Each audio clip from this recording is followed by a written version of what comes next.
नमस्कार दोस्तों। आज हमारे पास एक केस स्टडी है जो कि सैमसंग का मोबाइल है। सैमसंग A125F यानी A12। ये मोबाइल के अंदर प्रॉब्लम है डिस्प्ले ग्राफिक का।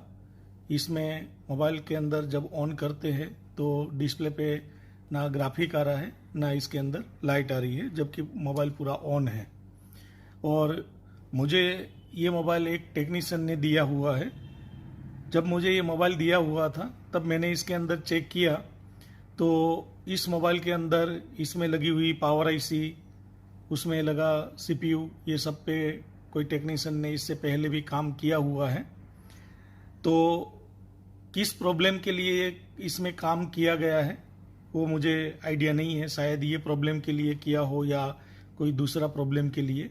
लेकिन मेरे पास जो कंडीशन में आया था, ये कंडीशन में आया था कि इसके अंदर डिस्प्ले और ग्राफिक लाइट नहीं आ रही है। दूसरा डिस्प्ले भी लगा, ये वैसे नया डिस्प्ले ही लगाया हुआ है, लेकिन कंडीशन डिस्प्ले ग्राफिक लाइट नहीं आ रही है, वैसे मोबाइल ऑन है।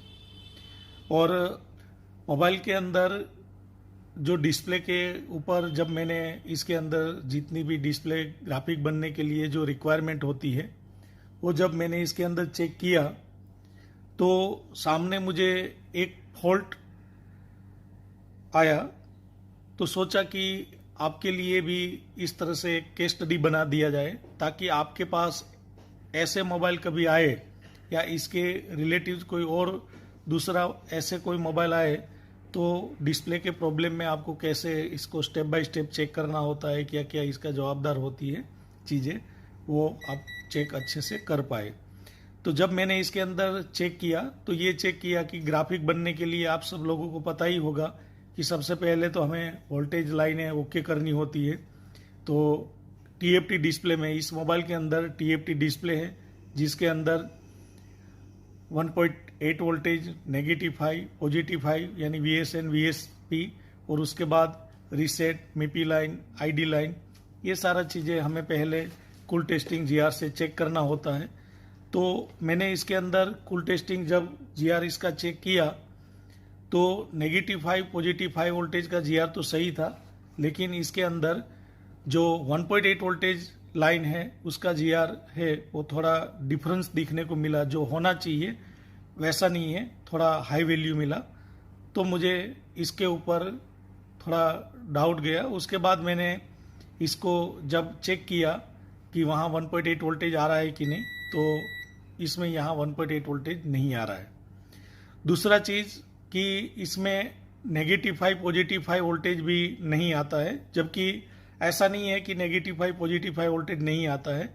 -5 +5 वोल्टेज बनने के लिए भी आपके मोबाइल के अंदर जो डिस्प्ले होती है उसका एक सीक्वेंस होता है कि -5 +5 वोल्टेज बनने के लिए डिस्प्ले की कुछ रिक्वायरमेंट है, वो पूरी हो जाने के बाद हमारे प्रोसेसर से परमिशन मिलती है ये वोल्टेज बनने के लिए। तो इसको चेक करने के लिए आपको डिस्प्ले के सारे जो सीक्वेंस है वो पता होना चाहिए, उसके बाद ही आप वो वोल्टेज को चेक कर सकते हैं। तो फिलहाल हम इस मोबाइल में ज़्यादा और बात ना करके हम डायरेक्ट मेन फॉल्ट पे आते हैं कि जब इस मोबाइल के अंदर मैंने चेक किया जो हमारा 1.8 VIO वोल्टेज जो इसके अंदर IO वोल्टेज दिया जाता है डिस्प्ले के वर्क करने के लिए, वो वोल्टेज इसको नहीं मिल रहा है पावर आईसी के साइड से, और उसका GR भी थोड़ा डिफरेंस है। तो सबसे पहले मैं आपको इसका cool test and hot test करके दिखा देता हूँ, उसके बाद हम इसके ऊपर क्या काम करना है, कैसे है वो देखते हैं। इससे पहले कि इसके अंदर यहाँ जो इसका LCD कनेक्टर है, डिस्प्ले कनेक्टर, उस डिस्प्ले कनेक्टर की कौन सी पिन पे वोल्टेज नहीं मिल रहा है वो भी देखते हैं। इससे पहले एक बार मैं मोबाइल ऑन करके आपको दिखा देता हूँ। देखिए मैंने बैटरी लगा दी। अब एक बार मैं इसका पावर की प्रेस करता हूँ और देखते हैं कि मोबाइल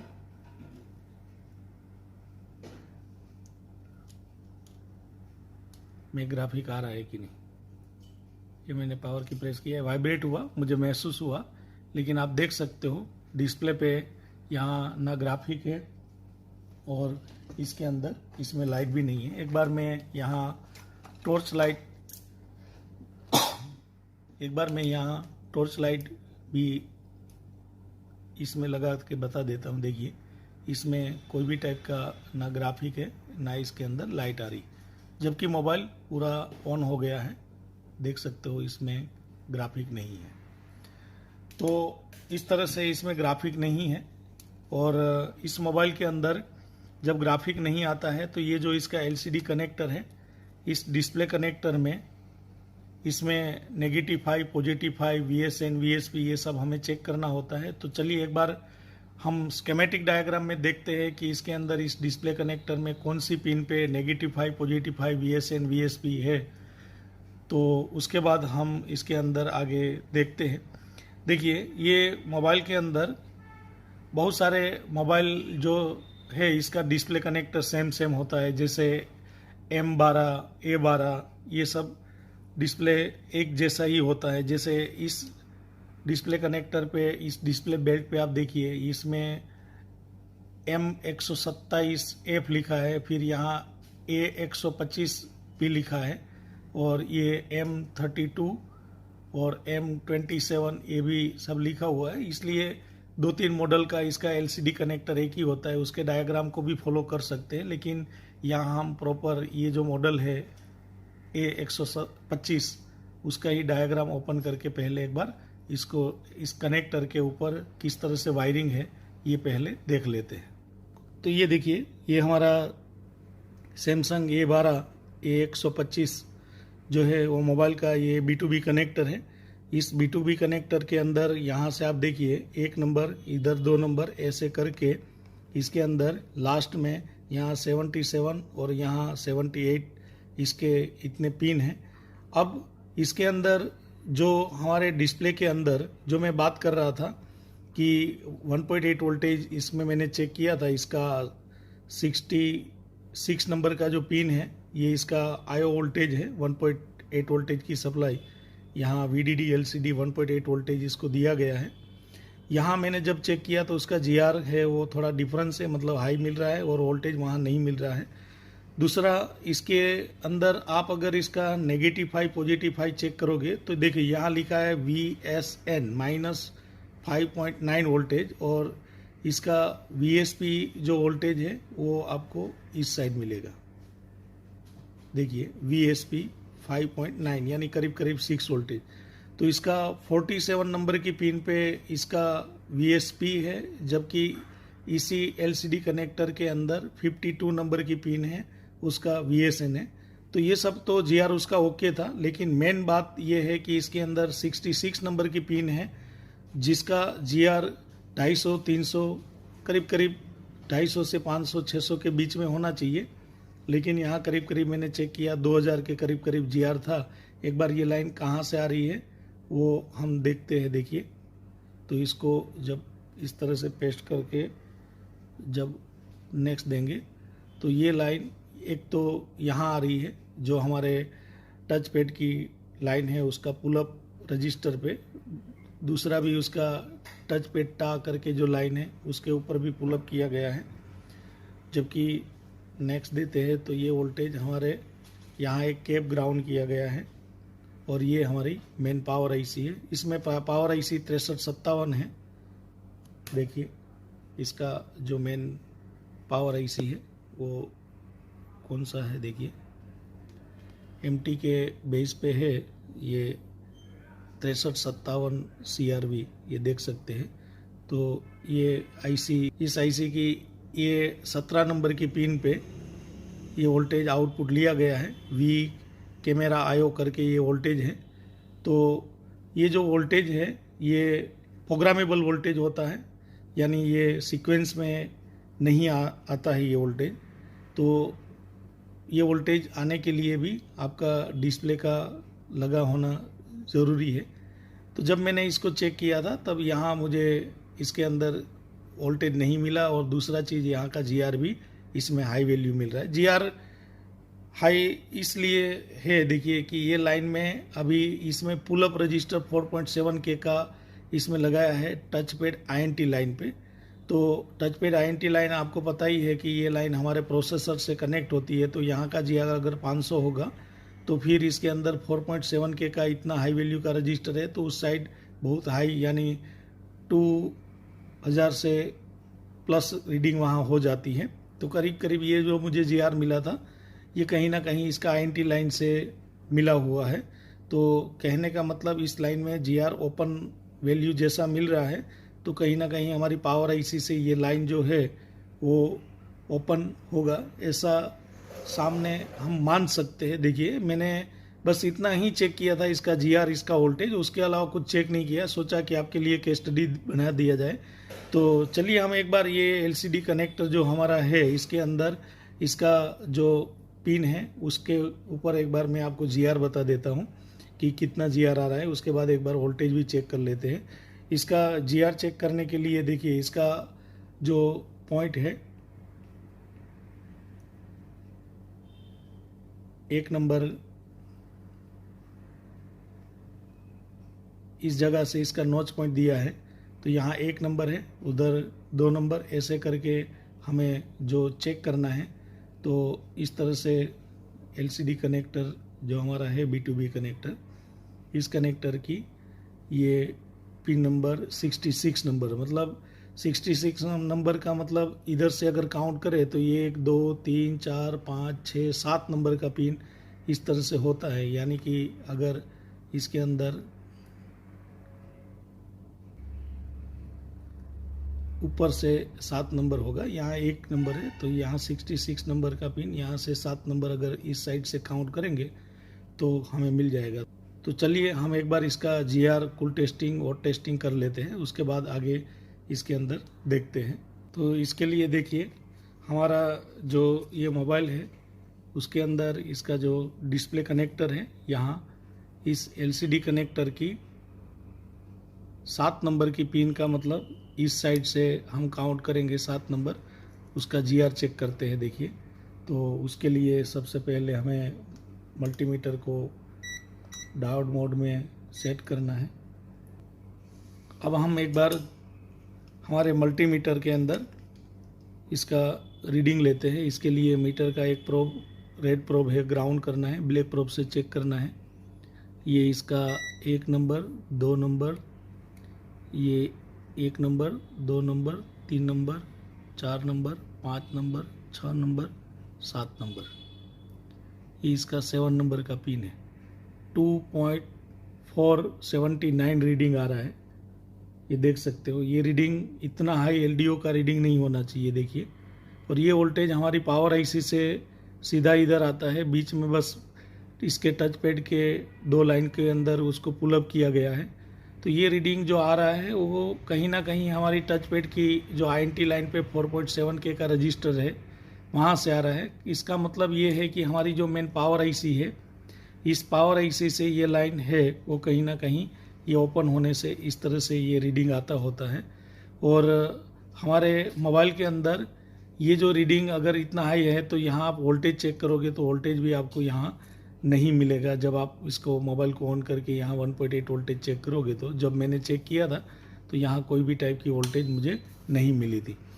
इसके बाद जो हमारा डायग्राम के मुताबिक ये जो वोल्टेज है, ये वोल्टेज हमारे पावर IC से कैमरा LDO करके जो लाइन है ये 17 नंबर की पिन उधर से आ रहा है। इस मोबाइल में किसी ने इससे पहले भी काम किया हुआ है। देखिए इसमें आप देख सकते हो, एक बार मैं इसका मदरबोर्ड ओपन करके आपको दिखा देता हूँ कि इसके अंदर क्या क्या पहले काम हो चुका है।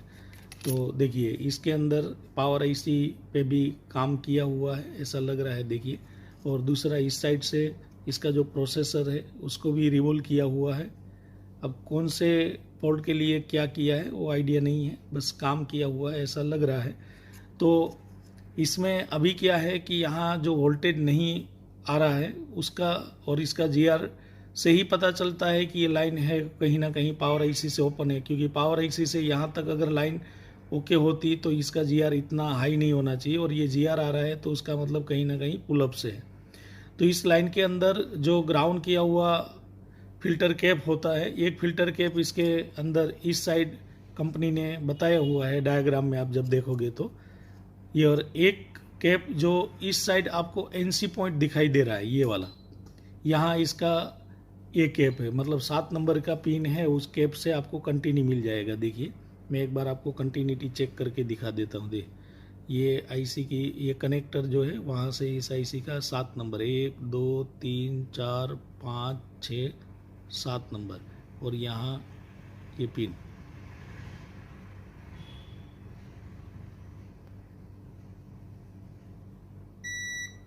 देखिए यहाँ से 1 2 3 4 5 6 और 7 नंबर का पिन। देखिए ये कंटिन्यूटी यहाँ बता रहा है, मतलब ये जो है एनसी कैप वो इसका वही ये 17 नंबर का एलडीओ का ही आउटपुट फिल्टर कैप है। तो यहाँ जो लाइन है यहाँ भी जीआर एक बार देख ले, क्योंकि वहाँ जो जीआर होगा वही जीआर इधर होगा। इस पॉइंट पे जो जीआर है देखिए ये भी जीआर हाई बता रहा है। तो अभी हम इस मोबाइल के अंदर डिस्प्ले अगर इस तरह से अगर इसका जीआर हाई है और डिस्प्ले आपको देखना है, मतलब डिस्प्ले पे आपको और कोई काम ना करके उसको रिपेयर करना है, तो हम ये कर सकते हैं कि ये जो आपको कैप दिखाई दे रहा है ये पॉइंट के बाजू में, इस कैप VIO 1.8 वोल्टेज का है जो मैं बात कर रहा हूँ। ये कैप का ये जो आपको बड़ा सा कैप दिखता है ये VIO 1.8 वोल्टेज का है। इस कैप को यहाँ जंपर कर देंगे, मतलब ये VIO 1.8 वोल्टेज जो है वो हम यहाँ दे देंगे, तो हमारे मोबाइल के अंदर 1.8 वोल्टेज ओके हो जाने के बाद ग्राफिक आ जाना चाहिए। क्योंकि बात है खाली डिस्प्ले को 1.8 वोल्टेज देने की, उसको कहाँ से मिल रहा है उसका कोई मतलब नहीं होता है। अगर हम बाहर से भी 1.8 वोल्टेज देंगे और बाकी का इसका डिस्प्ले का हिस्सा अगर ओके रहा तो इसका ग्राफिक आ जाना चाहिए। तो रीडिंग के मुताबिक हमारा जो पावर आईसी है वहाँ से लाइन कोई ओपन है, और यहाँ में हमने अभी देखा कि यहाँ से यहाँ तक का कंटिन्यूटी भी ओके है, तो कहीं ना कहीं ये प्रॉब्लम हमारी पावर आईसी से हो सकता है। तो इस कंडीशन में पावर आईसी को एक बार ओपन करना पड़ता है और उसके बाद पता चलता है कि ये पावर आईसी से ड्राई सोल्डर है, इंटरनल प्रिंट ओपन है, या फिर पावर आईसी फॉल्टी है। लेकिन एक बार ये सब करने से पहले हम ये भी देख लेते हैं कि यहाँ जो है VIO 1.8 वोल्टेज की वोल्टेज दे देते हैं ये कैप से यहाँ, और उसके बाद एक बार देख लेते हैं कि हमारे मोबाइल में ग्राफिक आ जा रहा है या ग्राफिक का कोई और इश्यू है क्या है। और इस तरह से वोल्टेज देने से भी आपका काम बनता है, ऐसा नहीं है कि नहीं बनता है। तो एक बार हम क्या करते हैं यहाँ जो है वो इसका वोल्टेज दे के देख लेते हैं कि हमारे मोबाइल में ग्राफिक ओके हो जा रहा है कि नहीं। उसके बाद हम है उसके अंदर पावर आईसी या वगैरह जो काम करना है तो उस पर करेंगे। तो चलिए एक बार यहाँ से यहाँ जंपर कर लेते हैं और देखते हैं कि हमारा ग्राफिक सही आ रहा है कि कोई और भी इश्यू है। तो चलिए मैं एक बार इसको जंपर करके आपको दिखा देता हूँ। ये देखिए अभी इसके अंदर मैंने वो जंपर जो मैं बात कर रहा था वो अभी कर दिया है। यहाँ मैंने जो जंपर है वो कर दिया है, मतलब एक छोटा सा माइक्रो जंपर किया है इस कैप से इसके इस पॉइंट पे। तो इसके हिसाब से अभी हमारा जो वोल्टेज मतलब जो जीआर है वो देखिए कैसा आ रहा है। मतलब मैंने अभी उसका जहाँ से वोल्टेज आना चाहिए वो लाइन तो जोड़ा नहीं है, लेकिन उसका जो आयो है VIO वोल्टेज की लाइन उससे ऊपर जंपर किया हुआ है। तो एक बार हम उसका जीआर चेक कर लेते हैं। जीआर चेक करने के लिए मीटर को डायोड मोड में सेट करना है, और सेट करने के बाद फिर से इसकी जो 7 नंबर की पिन है यहाँ से ये 1 2 3 4 5 6 ये 7 नंबर देखिए यहाँ 0.367 जीआर आ गया है, मतलब ये हमारे आयो वोल्टेज का है। तो अब यहाँ 1.8 वोल्टेज हमने बाईपास कर दिया है। तो अब हम एक बार इसकी बॉडी से उसको पैक करके देखते हैं कि क्या हमारा जो ग्राफिक है वो इश्यू था वो रिपेयर हो गया है कि नहीं। तो उसके लिए फिर से उसकी बॉडी से उसको कनेक्ट कर लेते हैं।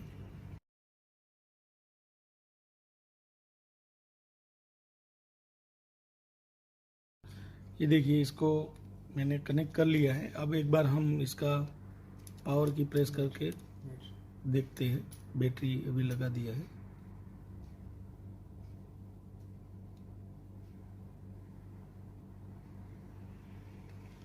ये देखिए ये मोबाइल के अंदर डिस्प्ले आ गया। मैंने अभी इसके अंदर जो उसका मेन आयो वोल्टेज पावर आईसी से नहीं आ रहा था तो दूसरा जो ऑलवेज हाई वोल्टेज है इसका, वो उसको बाईपास कर दिया है और यहाँ ग्राफिक आ गया। एक बार देख लेते हैं कि हमारा टच ये सब काम कर रहा है कि नहीं, क्योंकि वही लाइन उसका टच का पुल अप भी है, जो कि वो काम करेगा ही, क्योंकि वहाँ वोल्टेज उसको चाहिए था, वो मिल गया अभी।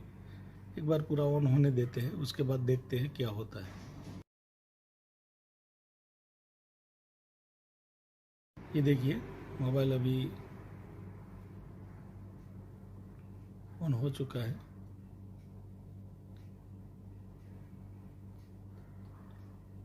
देख सकते हो इसमें टच जो है वो सही से वर्क करने लगा है। तो कहने का मतलब ये जो प्रॉब्लम था वो वही लाइन का ओपन है। अब हम एक बार इसी तरह से, अगर आपके पास कोई फॉल्ट आए तो आप इस तरह से इस लाइन को बाईपास भी कर सकते हैं। मैंने कैमरा एलडीओ को बाईपास किया है, उसका लीगली तरीके से ये फॉल्ट सॉल्व नहीं हुआ है। लीगली तरीके से फॉल्ट सॉल्व करना है तो कंपलसरी हमें पावर आईसी को उठाना है, उठा के फिर कंडीशन क्या है ये देख के हम काम कर सकते हैं। तो बस यही था। चलिए इस केस स्टडी में बस इतना ही, मिलते हैं हमारे कोई नेक्स्ट केस में। तब तक के लिए थैंक यू, धन्यवाद, जय हिंद, वंदे मातरम।